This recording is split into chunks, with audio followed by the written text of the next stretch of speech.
Bismillahirrahmanirrahim. Assalamu alaikum, dear student. My name is Dr. Muhammad Adnan Asghar, and today the topic of our discussion is thermal analysis of inorganic materials under the subject of application of TGA DSC. This time we are going to discuss especially to analyze the inorganic materials in the light of thermal analysis.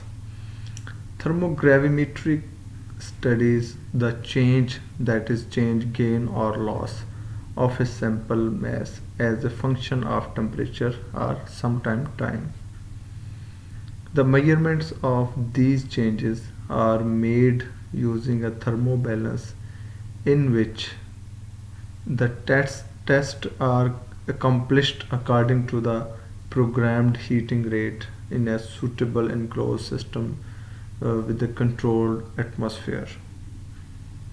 The applications of thermogravimetry to inorganic gravimetric analysis caused a real revolution in early 1950s.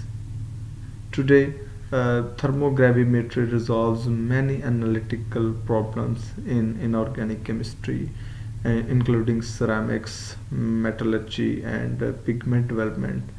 And moreover, it also extended to the even mineralogy and geochemistry. Applications of thermogravimetry is limited to events with detectable mass change. Otherwise, other techniques such as diffraction thermal analysis (DTA), DSC diffraction scanning calorimetry must be used. The main the main thing of thermal analysis is actually the identification of mm, any event, identification of change in mass maybe in gain or loss of any sample. This is actually the main inorganic thermal events recorded by thermogravimetric analysis in this table. In this table, we can see that the first is the event that is registered and recorded by the thermogravimetric analysis is the sublimation. Sublimation, we know that it is a kind of process in which a solid is directly changed into its gaseous phase without passing through the liquid phase. So this could be detectable by using thermogravimetric techniques, and moreover the vaporization, which is actually the shifting of liquid into the gas. It is also detected by successfully by thermogravimetric techniques.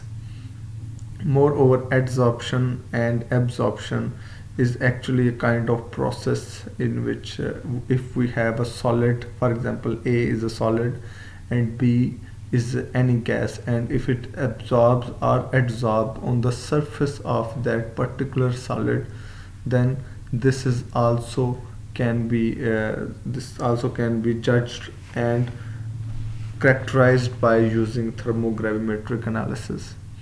Desorption is actually uh, the reverse of adsorption and absorption, in which solid on which gas is adsorbed or absorbed is actually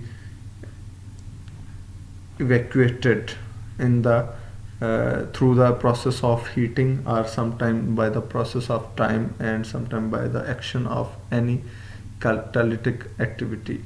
So this is also detectable by using thermogravimetric analysis techniques. Oxidation is also detectable by the thermogravimetric analysis. Pyrolysis, which is actually the conversion of a solid compound into another solid and its gases. So this is also can be easily and accurately detected by the thermogravimetric analysis, mainly the TGA thermogravimetric analysis, which is coupled with the change of mass loss and the DTA diffraction thermal analysis. Volatilization is also can be detected by using thermogravimetric analysis, and the last one, heterogeneous catalysis, is also quite successfully detected by using thermogravimetric techniques. So there is an absorption means the endothermic process, or an emission exothermic process of heat when a material has a change of physical state, or if have some chemical reactions.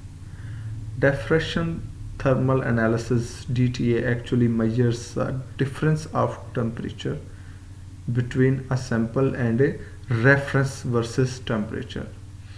Whereas diffraction scanning calorimetry DSC actually records the difference of heat quantity between a sample and a reference versus temperature. In both techniques, a programmed heating rate is applied. While DSC gives a value for the amount of absorbed or evolved energy in a particular transition, and therefore also provide a direct calorimetric measurements. And DSC is also believed to be a quite sensitive technique for the determination of any minor change in the mass or even in the heat of a sample. Applications of DTA and DSC to inorganic samples are actually the determination of enthalpy change in phase changes. The phase changes is actually the phase transitions that occurs in some materials. It is a kind of property in which one solid material change into another phase. That phase may be the liquid or gas or its vapors. So this is actually the shifting of phase from one state of matter to another state of matter. But there are some other phase transitions which is actually not the shifting of one phase of matter into another phase, but it actually the solid to solid phase transitions. So what does it mean, the solid to solid phase transition? It is actually a solid is changed into solid, but the structural parameters of solid is actually changed from its parent structural parameters. It means the asymmetric unit and the placement of atoms and the directions of atoms change with the reference to pressure, with reference to temperature, or with reference to the moisture. So there are some different parameters that can be used to shift the solid to solid phase transitions. We will discuss in details in next lectures, where we can study the effect of or the role of diffraction scanning calorimetry and TGA DTA for the detection of successful phase transitions in materials. The next one is the determination of phase diagrams and determination of enthalpy in chemical reactions. Moreover, kinetic analysis along with identification and characterization of many compounds have been used, and that could be done by with the help of DTA and DSC to inorganic samples. The next is actually the quantitative chemical analysis. Quantitative chemical analysis includes the determination of some alkaline earth elements in dissolution. So first of all, we are going to study about the quantitative analysis of calcium, strontium, and barium in aqueous solution is possibly by thermogravimetric analysis. The separation of these ions is carried out with ammonium oxalate to give mixed metal oxalate hydrates, which are decomposed on thermobalance, and it is shown in this figure. Actually, this is the TG curves of calcium, strontium, and barium oxalate hydrates. I have already told you that this is actually we have the aqueous solution of these metal ions including calcium, strontium and barium ions in +2 forms. So the separation of these ions is actually carried out with the help of ammonium oxalate. It actually gives a mixed oxide of these particular metal oxalate hydrates, and which are decomposed on thermobalance, which is present in the thermogravimetric analysis TGA. The following steps may be observed in thermogravimetric and thermo DTA plots. Number one is actually the loss of hydration water. So we know that because these metal ions are found in the form of solution in the solution aqueous solution, so when we mix these metal ions with the ammonium oxalate to actually get the metal oxalate hydrates, then some of the aqueous water molecule may attach as a water of crystallization with these compounds. So actually the first step would be the loss of hydration water that is attached as a water of crystallization to that particular compound. The second step may be the decomposition of these three anhydrous metal oxides to metal carbonates and carbon monoxide. So decomposition of the three anhydrous metal oxide means the anhydrous means water of crystallization has already been evolved, has already been dehydrated. So the anhydrous metal oxides or oxalates is actually is changed into its corresponding carbonates with the evolution of carbon monoxide gas, as we can see in this reactions that calcium oxalate is actually the dicarboxylic acid COOH twice. Calcium oxalate is changed into calcium carbonate and carbon monoxide. Same is the case with strontium oxalate and barium oxalate. They change into their corresponding carbonates as well as in carbon monoxide. Calcium carbonate, which is formed by the decomposition of their corresponding oxalates, may decompose into their oxides as carbon dioxide. This would be treated the step C. The step A was actually the loss of water of crystallization from that compounds. The second step includes the decomposition of oxalate anhydrous metal oxalates into their corresponding carbonates and carbon monoxide. C step includes the decomposition of calcium carbonate, strontium carbonate and barium carbonate into their corresponding oxides as well as carbon dioxide. So this would be the C step, and strontium carbonate decompose into the step D.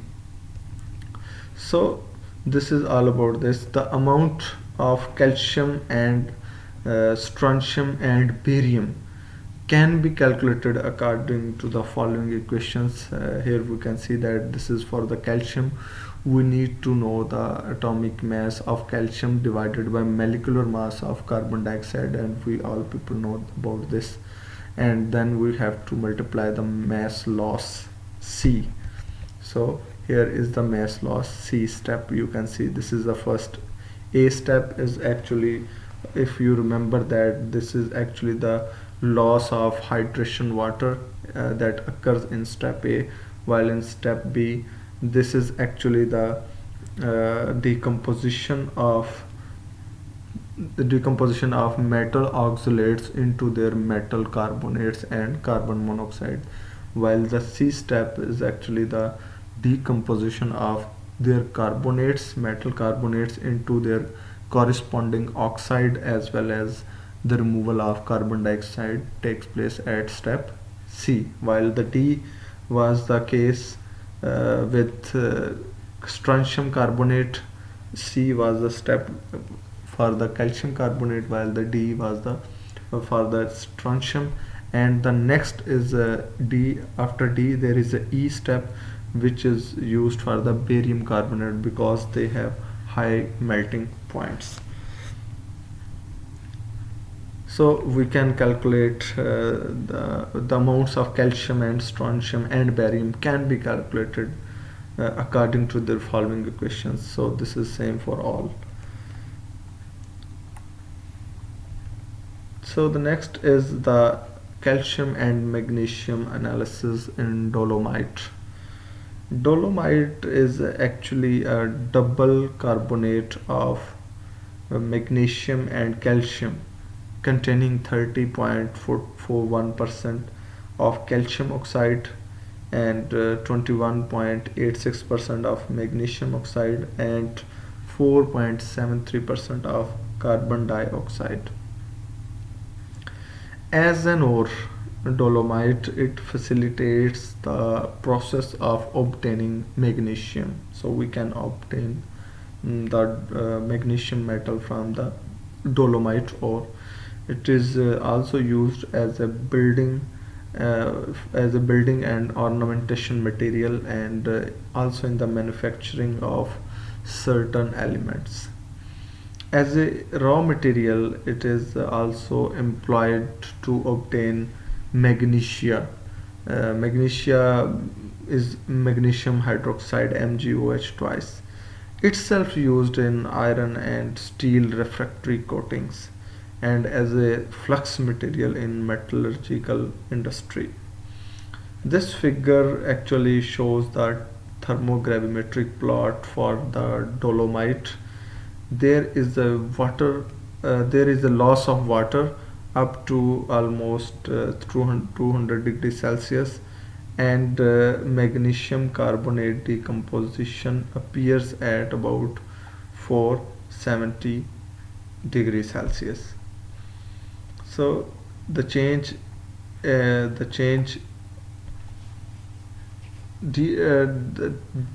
between 600 and 850 degrees Celsius is actually the calcium carbonate decomposition. Here we can see that this is actually the loss or decomposition of different parts of the dolomite. The difference W1 and minus W2 is equal to the mass of carbon dioxide that develops between 500 and 900 degrees Celsius by the decomposition of calcium carbonate.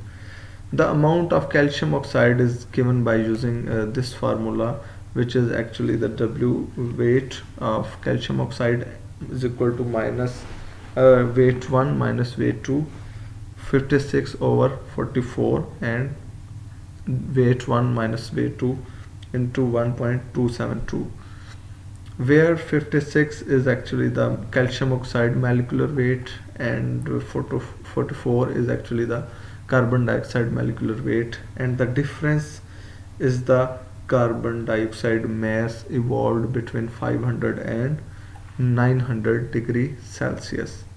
There we can see very clearly. So the next is the clays. Clays includes the kaolinite. Kaolinite formula is actually aluminium Al2Si2O5OH4. This is actually the formula of kaolinite. Human beings have been using this material kaolinite in different ways from very old age.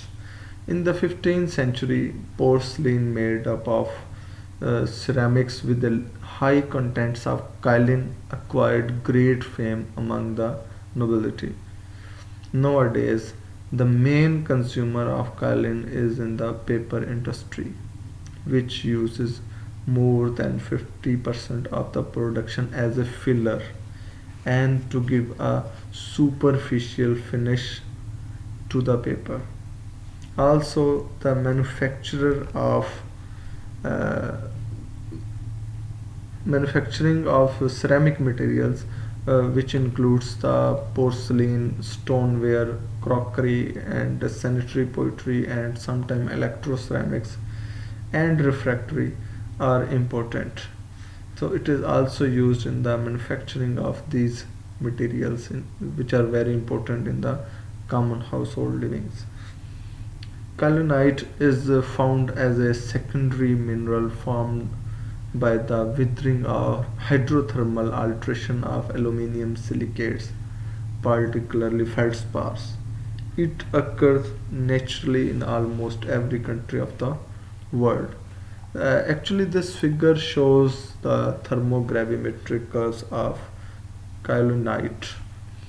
Absorbed water is gradually evolved at the temperature up to 200 degrees Celsius, and it may cost about the 0.8% of the total mass loss of the sample. The dehydroxylation reaction occurs in the temperature range of 400 to 700 degree Celsius, giving a mass loss of 13.4%. Experimental factors such as heating rate, large sample particle size, and many other factors can also shift the initial and final temperatures of dehydroxylation. So, a typical DSC curve of kaolinite is also showing here in this picture. The following peaks can be observed. We can observe the some many important peaks in this diagram. Number one is actually the desorption of water from the ambient to 110 degrees Celsius, which is endotherm. Endotherm seldom observed by DTA and DSC except in highly disordered species, easily observed by thermogravimetry analysis. The second observation may be the dehydroxylation of crystal lattices, which is observed in the temperature range of 450 to 700 degrees Celsius. It is also an endotherm process with a temperature of about 540 degrees Celsius. Here we can see in this picture clearly the main endothermic peak observed in all members of the group except some of exception with allophane. So, but in all the these kind of kaolinite, this peak is quite obvious and observed in the temperature range of 450 to 700 degrees Celsius. This is actually the dehydroxylation of the crystal lattice, but in the case of our specific kaolinite, it is observed in the temperature at about 540 degree Celsius. Spinel type structure crystallization is observed in the temperature range of 900 to 1000 degrees Celsius, while we can see a very clear exothermic process with within a temperature limit of 990 degrees Celsius for the case of kaolinite. And the last one may be the formation of mullite at about 1100 degrees Celsius, and it is also exotherm process. And this process, mullite, is actually the formation of mullite observed in kaolinite at about 1140 degrees Celsius. This is all about this reactions. Here we can see the very clear description, very clear informations that we can obtain by using typical DSC curves for any type of clays.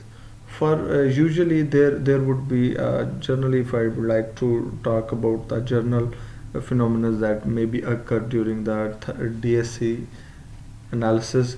The first one may be of desorption of water from ambient to 110 degrees Celsius. So there may be the loss of water molecule up to 110 degrees Celsius from any kind of ore and clay. The second step would be the actually the dehydroxylation of any crystal. That the dehydroxylation actually have a very broad temperature range, which may include sometime 450 to 700 degrees Celsius, but it is also an endotherm process. While it is observed in all kind of kaolinite and clays, but in the case of kaolinite it is observed at about 540 degrees Celsius. Here we can see as a T1 in this diagram, in this picture. So while the third one is actually the spinel type structure crystallization, it is also an exothermic process, and herein we would like to show with the T2 at about 990 degrees Celsius, while T3 is actually the formation of mullite at about 1140 degrees Celsius. This is all about the clay and different compounds, inorganic compounds that we studied. We will talk about the other examples of inorganic materials for the determination of any change by using thermogravimetric analysis. This is all about this lecture. Thank you very much.